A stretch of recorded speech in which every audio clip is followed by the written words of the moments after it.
Good morning. You know who it is, your favorite cousin checking in, young Joc in the streets morning takeover with the lovely Mzshyneka and my guy, Shawty himself. Now, this morning, we have a very, very, very important public figure on the line, and we got some questions. I don't think, after listening to several interviews, I don't think any question is too tough for this guy, but we're gonna roll him out today. On the phone, we have Georgia Governor Brian Kemp. Good morning, my guy. Hey, morning, guys. Good to be back on with you. Yeah. Good morning. It's a pleasure. Yes. So, Governor Kemp, you know, there's a lot of controversy around this Senate Bill 202. You know, it's kind of one of those things, after you sit back the way it's rolled out, someone says, hey, there's this situation going on where the governor's signing the bill behind closed doors. People don't know what's going on. If you could just give us a little enlightenment on how this procedure actually works. What's the protocol? Because a lot of people are trying to put this propaganda on it, like this is something you can't do. And I can't see people just doing something if it's illegal so publicly. You know what I'm saying? So we just kind of want to know, what's the procedure and protocol when it comes to signing a bill into law like this? Yeah, and you know, that may be one of the best questions I've gotten in all of this, which is, I mean, I've done probably 20 interviews in the last 2 days, really just trying to get the truth out there and trusting people, quite honestly, to really absorb the truth and then, you know, grab their own opinion of this versus what's being forced on them by a lot of activists, third-party groups, and quite honestly, a lot of prominent people in other states that really don't have any idea what this law is doing or any idea about past election laws and procedures that we already have in place in Georgia. So I appreciate that. I know I commented yesterday on CNBC on Squawk Box about some comments that were made about there were no public hearings on this bill and it was rushed and signed behind closed doors. And that's really all ridiculous. You know, the process for the bill, if you really look back after the election, Speaker Ralston appointed a House committee to start working on all these issues that came up after the election, you know, whether they were missed facts, procedural things, potential fraud, whatever it was, you know, that was driving a lot of people, depending on, you know, what their viewpoint was if you were a legislature. And so that went on even before the General Assembly started in January, the middle of January. It's always the second Monday in January. You know, here we are at the 1st of April, and the bill just passed, you know, whatever it was, 3 or 4 days ago. So really there's been months of processes, committee hearings, input from the legislature. The final bill actually has some ideas that were introduced legislatively by members of the Democratic Party. So there was a lot of thought. There was a bill that passed the Senate, a bill that passed the House. We were very involved, especially at the end as things narrowed, because I had said early on, you know, there was things that I supported, like the voter ID requirement, which is free in Georgia for absentee ballots by mail, but things that concerned me, like taking away the no excuse absentee voting and things of that nature. And so when the bill got passed, we knew it was exactly what was in it. We also knew what a lot of the activists were going to try to do to pressure on the bill. And that's why I just decided to go ahead and sign it. And then, as you know, I made a public address to explain that to the people of our state. People are making a big deal of that, but that's not unusual. I sign hundreds of bills every year. Governor Deal did, Governor Perdue did, and I think Governor Barnes and others did. I mean, you can't sign every bill in public. There's, you know, hundreds of them that pass, and that's what I did, and then made the address, and, you know, it's gone on from there. So that's really, regardless of, when we talk about what's in the bill, but regardless of that, that's how the process worked. Okay. All right. Thank you. We appreciate that. Yeah. All right. Governor Kemp, I, for one, I am not a Republican at all, but I can respect you, and I kind of see you as a really fair guy. Especially with the Ahmaud Arbery situation and you passing the law to prevent people being vigilantes and making their own arrests, making their own civil arrests. I also like the way that you kept Georgia moving during a pandemic. You know, you kept the people of this state working. You were, you know, definitely targeted. People had a lot to say about you, but you stood firm and people were working. And so I do believe that the state is progressing because of your, you know, really great decision making skills. Now, Trump did not want to stand by you when you made that decision. And I was like, whoa, that was kind of shady, but it worked out for the best. So when these accusations came up about you wanting to suppress the vote of African Americans, I was just like, no, let me really review this and read what's on this bill to see why they are saying these things about him. And I honestly, after reading things on this bill, I can't figure out what it is that people are really mad about. Why do you think that this propaganda has been spread about you? Well, you make some great points, and hopefully we can talk about the citizens arrest bill. We're the first state in the country to pass that. You know, the whole Ahmaud Arbery thing, I mean, we've talked about that before, but we've taken action. I'm very proud of that. That vote last night in the General Assembly was 169-0. So it's a pretty amazing day that Georgia was the first state in the country to repeal arrest. And I mean, we're also protecting people's individual rights to protect themselves and their property. But, you know, it's just wrong for people to be, you know, hunted down, gunned down in the middle of a public street. But regardless of that, you know, that's what's been very frustrating for me. And it's one reason I'm going directly to folks like you, just to get the truth out about the bill. And I can promise people, I can look in this camera and promise your listeners and viewers, I am telling you the truth. I can't make people believe me, obviously, but all I can do is tell the truth. And this bill doesn't keep African Americans from having access to the polls or cut down on opportunities for them to vote, or any other Georgian for that matter, whether they're brown, white, Republican, Democrat, or whatever. The bill actually expands the opportunity for people to do weekend voting. And I think the reason that people were so upset is, you know, early on, there were provisions in certain parts of bills that were floating around the General Assembly that were changing those processes. And obviously there was a lot of people that had concern about those things, including myself. And at the end of the day, that's not what passed. So, you know, you can't convict somebody for a crime that didn't happen. So that did not happen. But what happened was in the final bill, we actually add 2 mandatory Saturdays to the bill. But previously there was only 1. So every county in the state will have 2 Saturday voting days. Every county in the state has the option. They don't have to. A lot of smaller counties don't want to open on Sunday, but a lot of the bigger counties do. You have the option of doing 2 Sundays of voting in Georgia now. Before it was only 1. So there's no question that that expands the opportunity for people to vote. The leveling of the polling hours and things of that nature that are in the bill, if you really study it, 134 of 159 counties will now offer more early voting hours of opportunities for people to vote than previously was in the legislation. The drop boxes, you know, people have made a big deal about the drop boxes. Now every single county is mandated to have a drop box. Certain counties last election didn't even have a drop box. And, you know, a lot of people are saying, well, you're taking away this or you're restricting drop boxes. And that's not what this bill's doing. It's making sure that the drop boxes are in a secure location. It's done based on the formula. So obviously Fulton County has more voters. They're going to have more drop boxes than, you know, say Hall County or Athens, Clark County, where I'm from.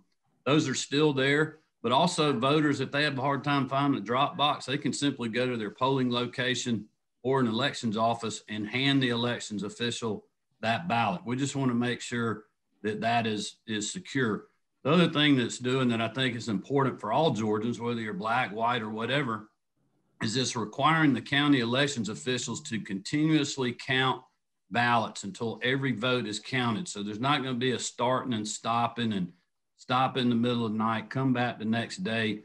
People have doubt about, well, what happened in those hours where nobody was there and the monitors weren't there. And that's just really more of a security measure. And then if I have time, I'll mention the water issue, because I know that's been a big issue with a lot of people, the food and water. We've Yes. had restrictions within 150 feet of polling locations of anyone, campaigns, candidates, third-party groups, basically anybody interfering with a voter. And that's been done for a reason for decades in the state and all across the country. It's to make sure that people aren't intimidated or harassed when they're in line, also slowing the process down. But still, this legislation makes it clear that county officials can set up a water station if one's needed. The voter can bring in food, water, they can bring in their lunch and eat it in line if they would like. Or before they get in within that 150 feet, which if you look at that, and I have as a campaign, because I've stood at 151 feet and waved signs before and done that kind of thing, you can hand out water, you can hand out your campaign cards, you can put your signs up. Third-party groups could cook hamburgers or hand out pizza or whatever they wanted to do. So for people saying that we're taking away the ability, and even the president saying this, he got a 4 Pinocchios on his fact check from the Washington Post, that's just not correct.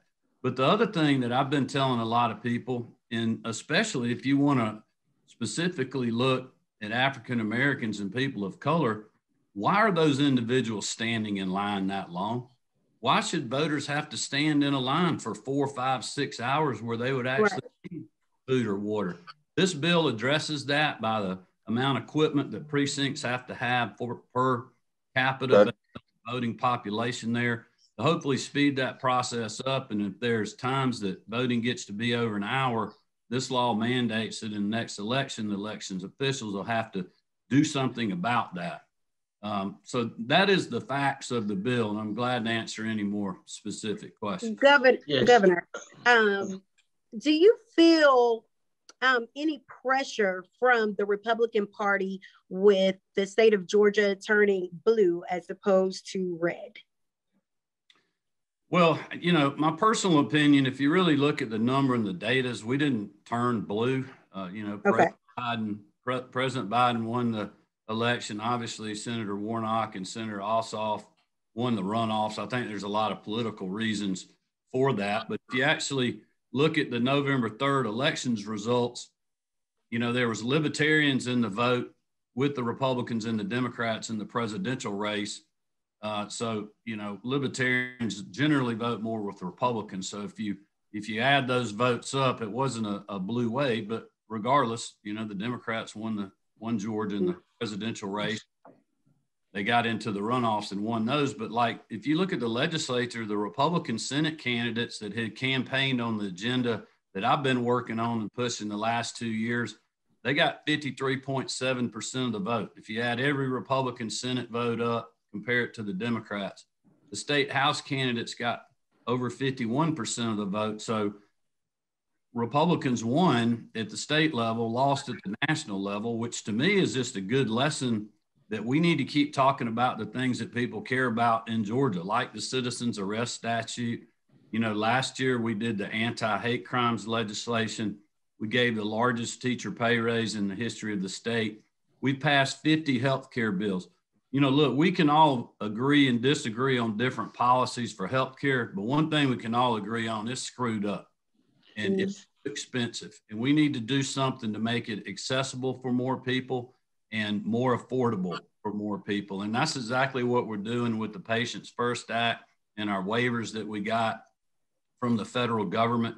Now, people may disagree with the policy, but look, to me, we passed 50 healthcare bills in the last 2 years dealing with these issues to let people know we're dang doing something about it. And then our economy, you know, you mentioned this early, I have fought very hard as a small business person myself for over 30 years. I know what it's like when you can't pay your bills and you're about to have to give the keys back to the bank. I have been there before. That's exactly what has happened to small business people and hardworking Georgians because of the pandemic.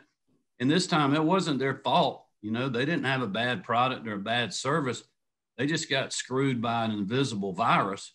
And, you know, African Americans and minority businesses have been impacted worse than what most. And we're working on that issue right now to bring that part of the economy back. and would love any feedback you guys or your viewers or listeners have. I will sincerely listen to them and try to help in that effort. Yes. No, I just want to ask you a real quick question, Governor Kemp, because I know you have to go. It's amazing how you can be judged or deemed out of your mind for something such as Mzshyneka mentioned earlier, of you keeping the state of Georgia open. And now it seems as if like a year later, like a whole year later, 300 something days later, these other cities and states are starting to follow suit, and us having a very lowered unemployment rate. Why? It's so crazy. Like, why is it that you weren't praised for that? You know what I'm saying? But you're kind of deemed on some low down, dirty shystiness for this new bill. I'm just trying to figure out, because I know it gets really interesting in politics. People decide where they want to shed light, and that's where the whole hype. I think the key word there may be politics. Which, you know, why I appreciate you guys having me on just to talk about what the truth is, and you know, that's been frustrating. I've had a lot of my friends that have said, "Hey, you need to be more boastful. You need to brag about other people getting credit for the economy. You're the first one that really decided to do it. You took all the heat, you know, this, that, and other." But I don't know. I'm kind of more of a workhorse than a show horse, I guess. I mean, look, I think people are really smart, and I've told people this. Voters are smart. It doesn't matter whether you're a Democratic-leaning voter or Republican. You know, all I can do is put the facts out there and tell people what my thinking is, what my heart is. I mean, I love this state. I want everybody to have an opportunity here. You know, I grew up that way. I had those kind of opportunities, and that's what I'm working hard for every day. And if people like that, you know, and they're a Democrat, I want them to vote for me or support me, and they don't even have to tell anybody. Just do it. But, you know, if they can't, I get that too. I'm still going to be their governor, and I'm still going to work hard for them. Do you point people to where they can find the bill to actually read it for themselves, as opposed to being swayed by the media? Yeah, well, listen, that's one reason I'm going on every media outlet that I can, and I appreciate you guys having me on just to get the facts. I mean, we put all that out there. I put a, you know, pretty long interview up that I did with the CNBC Squawk Box yesterday. You know, we'll post this video. I think it's going to be important for a lot of these CEOs and other people to know that I'm coming to, you know, predominantly African-American audience, to just stare the facts and let them decide for themselves. And that's what I've challenged people to do. You know, I said this, gosh, I think it was 3 days ago. I looked because somebody asked me about, you know, what do you tell African-Americans that have struggled for the right to vote and fought and died and got beaten up and everything else. And we have a lot of those great leaders, as you know, more than anybody right here in our state. And some of them are not with us anymore. And we paid great tribute to those individuals. And I've spoken to several of those services in the halls of the Georgia State Capitol. But all I can do is put the truth out there. And I believe that if people get the truth, they're going to figure out who's lying to them here and who is not. And at the end of the day, I think, you know, speaking of politics, I think that'll be good politically for me.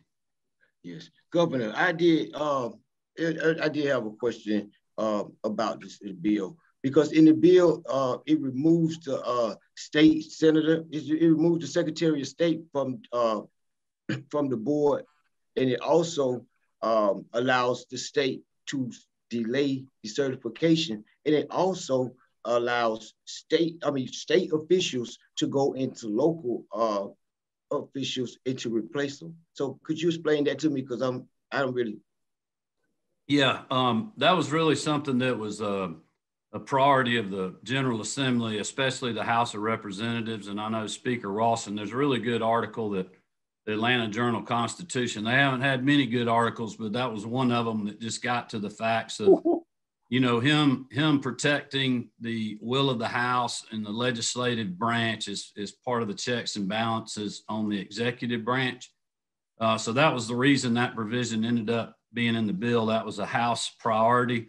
It leaves the Secretary of State as an ex officio member of the State Elections Board. The General Assembly will pick the new member of the State Election Board. And I'll just leave it with your viewers. You know, right now, obviously, that would be the Republicans that make that pick. But down the road, if the Democrats get the majorities, then they would make that pick. You know, so you can argue whether that's a good provision or not. I'm fine with it. I think the board is a bipartisan board. It's always going to be bipartisan because both political parties, Republicans and Democrats, get an appointment. So you're always going to have the minority party viewpoint on the state election board. Now, on to the part about overtaking a county, it will allow it, and it's kind of like you have with school boards now. There's a process for the state to come in and basically take over a local school board if they're having issues like they've lost their accreditation, the board's dysfunctional. And this would be for a temporary time until the new board can be appointed or whatever the process would be, and then it would revert back. So it's not, from my understanding, it's not going to change any certification or elections results. It would be something that would be done after that election for the next election. I think that will be very rare, if ever. But that's basically what it does. And I can certainly get my folks to send you more detailed information than that if you need it. Well, that was definitely a question in my community, because if that power was in play when Trump made the call trying to see if he could get some more votes added, then that could have been in play where they could take over and do what they had to do. Well, yeah, and we'll follow up and get you the process, because it's not something that it can be done at the spur of the moment or very easily, I don't believe. But I'll get that to you guys, and we can follow up on that. I think, you know, the frustration from a lot of legislators is, and I don't want to, you know, just predominantly poke holes at Fulton, but over the years, there's been times where Fulton County's had issues. It seems like they never got fixed. And Chairman Pitts, who's a good friend of mine, he'll probably disagree with me on this. But there's been times where people, when I was Secretary of State, wanted me to take over the elections office, but you know, that was never done. And this was another, again, priority of the General Assembly. But we can get you that follow-up information. But definitely, Governor Brian Kemp, we definitely appreciate you, man. Always a pleasure. Very well spoken. And I know that you got a lot of more dispelling you have to do, because people are just definitely trying to paint you as this in this bad light right now. That's right. Well, I pray that you will continue to shed light on what it is that this bill really stands for, so the people can have a better understanding and we can continue to move forward and be progressive. All right. Well, you guys are great for giving me the opportunity. I applaud you for that. And listen, I hadn't forgot about us going to the varsity. Hey, we're going to the varsity. We're going. We're getting there. Hey, thank you. If you're just tuning in, Governor Brian Kemp and the Streetz Morning Takeover. Definitely keep it right here for more. Keep it in the know. Young Joc in the Streetz Morning Takeover. Yeah.